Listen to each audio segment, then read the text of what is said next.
Kalau baik dengan orang yang baik sama kita itu biasa, biasa itu. Biasa.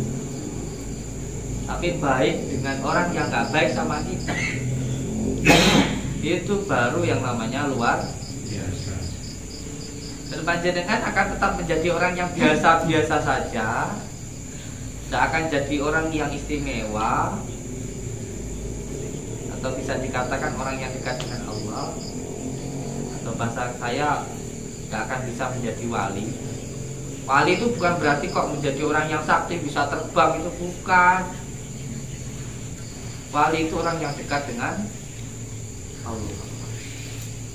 Gak akan bisa dekat dengan Allah kalau orang itu hanya melakukan kebaikan karena pengen dibaiki. Gak akan bisa. Ini yang bikin galau saya sama Kang Joko arek dulu nih. Satu sisi guru, salah satu guru kita, satu sisi panjenengan udah kayak guru dan keluarga, bingung kita. Tetapi kan saya sama Mas Simon nggak ada permusuhan. Beliau itu cuma kayak pengen membuktikan aja. Jadi sampean cukup fokus sama ngajinya jenengan, sampean cukup fokus dengan sholatnya jenengan, cukup sampean itu fokus sama diri jenengan untuk memperbaiki diri. Sampai dari sini tugasnya ya untuk memperbaiki diri biar Mbak Singo itu bukan saya. Saya kira Mbak Singo itu lebih dewasa dari dengan berdua. Dengan berdua kan masih muda. Cara mau ngetes saya, mau nantang saya kan dengan cara yang masih anak muda, tarung-tarungan. Tapi kalau Mbak Singo ini kan cara tua. Sampai nggak ngerti deh, orang-orang ngibur ini. Atau apa? Sampai nggak ngerti lah sama lumayan. Wes yang penting dari sini sampai ini memperbaiki diri, sama yang penting dari sini itu ngaji diri wes iku ae, gak usah milu-milu. Iku urusanku.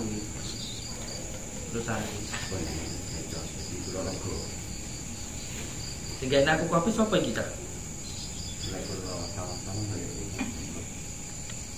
Bikinin kopi lagi. Wah, ini kopinya terlalu manis, hidup saya sudah terlalu manis ya, butuh agak pahit gitu. Manisnya saat itu gula mawar.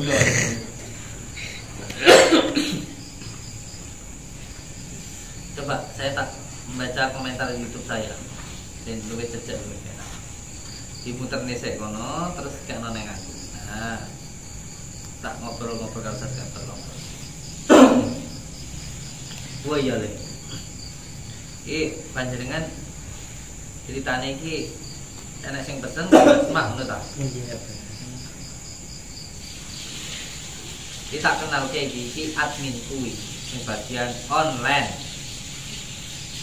Memang di khusus bulan suci Ramadan ini khusus kayak batu cincin ini teko batu badar emas. Batu khusus lah sing tek. Memang di Asma ini terutama dengan menggunakan rotip dan juga Asma Sungai Raden media-media.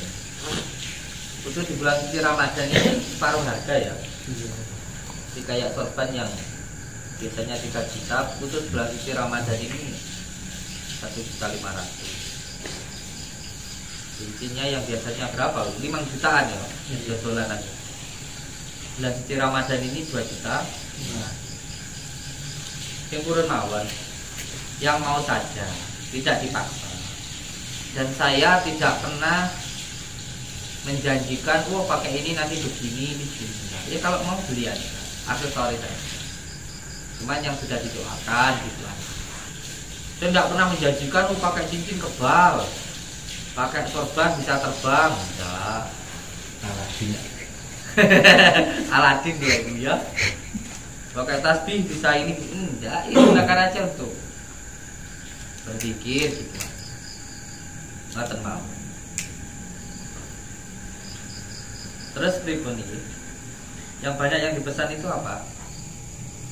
Untuk bulan puasa ini yang banyak tasbih, gelang, dan paket herbal. Apa? Paket herbal. Paket herbal. Bulan puasa. Paket herbal itu paket rupiah itu loh. Iya. Paket rupiah 1, paket rupiah 2 gitu loh. Iya. Ada yang madu toh, ada yang kalau paket 1 itu apa? Madu, kunyit kuning dan kunyit putih serta daun bidara. Berarti telu iki ya. Iya. Iya. Apa di sini ya? Jadi untuk paket rupiah 2-nya 5. Yang banyak dipesan apa ini? Rupiah 1 dijualkan rupiah 1 dan pasti.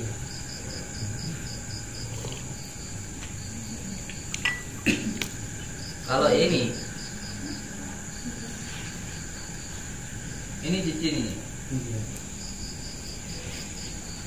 Iya. Cincin ini semuanya asli terbuat dari batu. Asli terbuat dari batu. Ada yang batu dari Gunung Kelut ada. Ini dari saya dapatkan di Gunung Kelut ada ini. Besar bongkahan batu ini. Buat aku. Kalau yang ini di gua, ini khusus untuk perempuan kalau yang ini. Semuanya asli batu sama. Kalau cincin ini gimana? Banyak pesen enggak? Alhamdulillah banyak ada.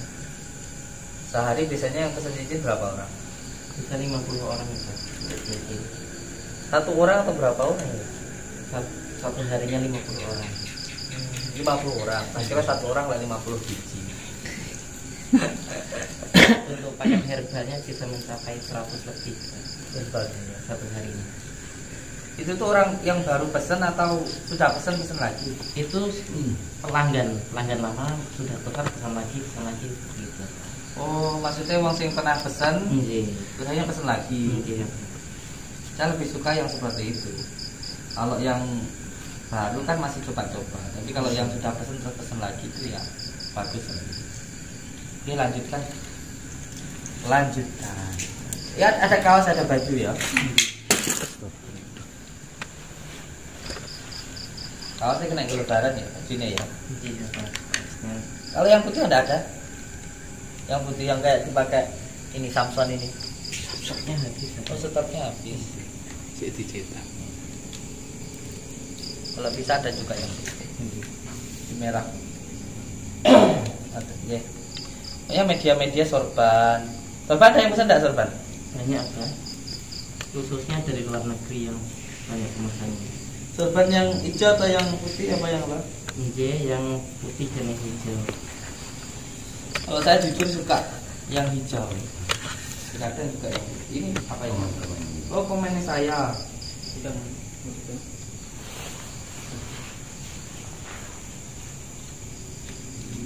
Assalamualaikum Gus. Waalaikumsalam.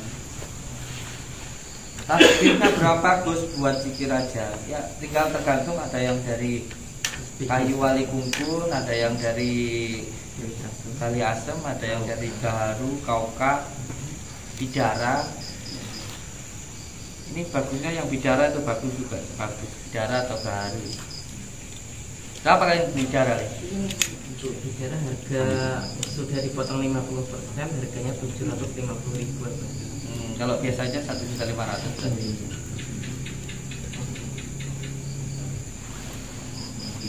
Oke, ya, tidak apa-apa. Allahumma sholli ala sayyidina Muhammad. Allahumma sholli ala sayyidina Muhammad. Allahumma sholli ala sayyidina Muhammad. Kita tak baca komentar ya. Ustaz Gafir Lover ini balik. Balik.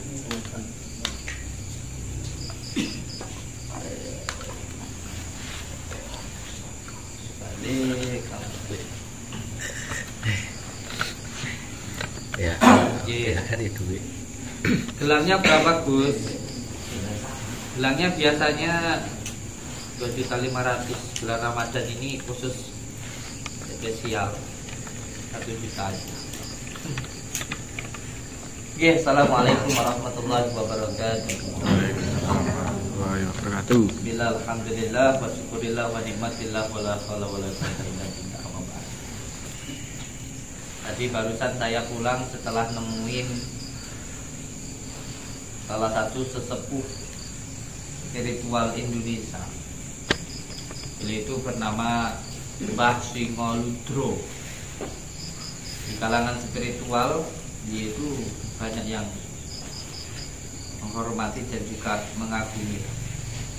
Dan juga suatu kebanggaan buat saya beliau bisa datang ke sini. Tapi memang karena banyaknya asumsi dan juga opini yang ditujukan ke saya, sehingga banyak juga yang tergiring opini tersebut. Termasuk ya di samping saya ini orang yang sangat sakti, mandraguna ini, sukanya ambilin bokongnya perempuan di belakang ini.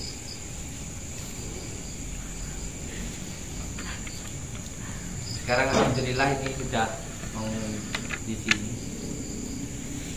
Mungkin banyak juga yang kecewa sama saya. Kenapa toh orang jahat kok dibaiki? Kenapa toh kok sudah berbuat seperti itu kok terus ditolong?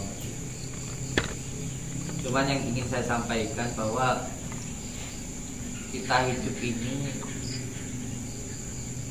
harus manut dengan kersane Gusti. Orang hidup itu harus tenang. Orang tenang itu karena adanya kesadaran tentang Tuhan. Kalau baik dengan orang yang baik sama kita itu biasa itu. Tapi baik dengan orang yang nggak baik sama kita, itu baru yang namanya luar biasa.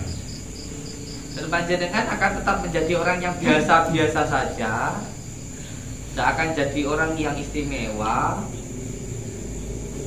atau bisa dikatakan orang yang dekat dengan Allah, atau bahasa saya tidak akan bisa menjadi wali. Wali itu bukan berarti kok menjadi orang yang sakti bisa terbang, itu bukan. Wali itu orang yang dekat dengan Allah. Nggak akan bisa dekat dengan Allah kalau orang itu hanya melakukan kebaikan karena pengen dibaiki. Nggak akan bisa. Orang melakukan kebaikan hanya karena ingin dibaiki sama orang, jauh kamu mau dapat rahmatnya Allah, jauh kamu. Kamu cuma dapatnya dari orang-orang saja, bukan dari Allah Subhanahu wa ta'ala. Contoh, kamu berbuat baik sama orang tua, tapi kamu cuma pengen dapat kebaikan dari orang tua tersebut, jangan mengharap-harapkan rahmat Allah kan. Bagaimana sekarang seandainya orang tua itu sudah pikun, tidak tahu apa-apa, tidak bisa apa-apa, dikasih makan katanya belum. Terus apa ketika orang tua seperti itu terus kamu nggak baik sama orang tua? Itu kalau kamu hanya mengharapkan kebaikan dari orang. Makanya melakukan kebaikan itu ada ilmunya, harus disertai dengan kesabaran dan juga keikhlasan. Pernah ada orang yang datang ke saya,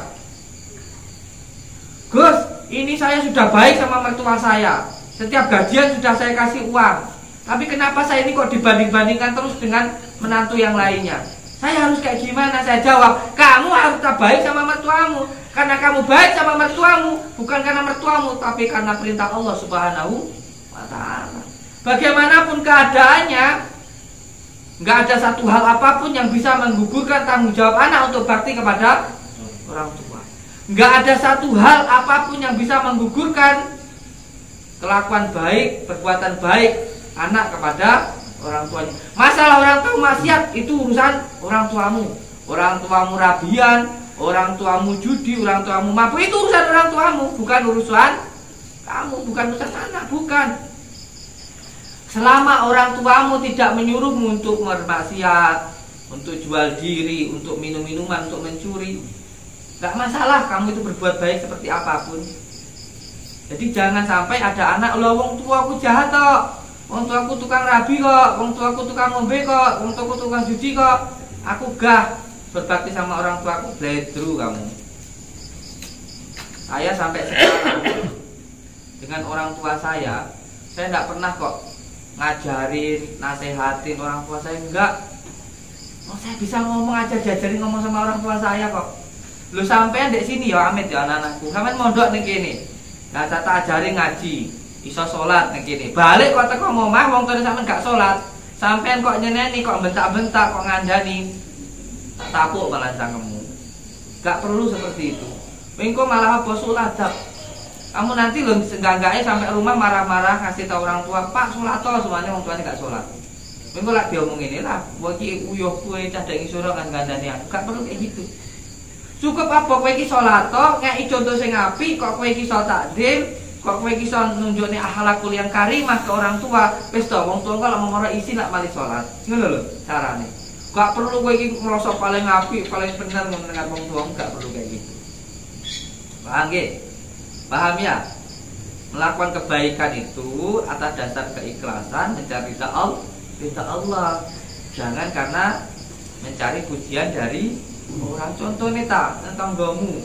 Wes mamane sampai niku besok habis keluarga duwe panenan. Ngain tanggomu. Delalah tanggomu sauran kas panen. Ora ngek awakmu. Oleh nglakoni apik mung mergo menungso lara ati. Iya enggak? Contohnya sampean iki untuk kiriman ke wong tua panganan, ngain ning kancane. Lek ngakoni ora karena Allah kancamu oleh kiriman ke wong tuane ora ngain awakmu lara ati. Iya ta? Mergo apa? Nglakoni apik mung mergo menungso ora mergo karena Allah Subhanahu wa taala. Ngoten nggih? Paham ya? Nah, masalah apik ning wong tua iki mau ki tujuannya apa berbuat baik loh ya, tujuh taat. Lek taat iki mung ning Gusti Allah karo ning baginda Rasulullah. Nek wong tua tanggung jawab itu berbuat baik. Ngoten nggih, berbakti bukan taat, beda ya. Berbeda. Ngoten nggih? Ngoten mawon pun. Amin nggih.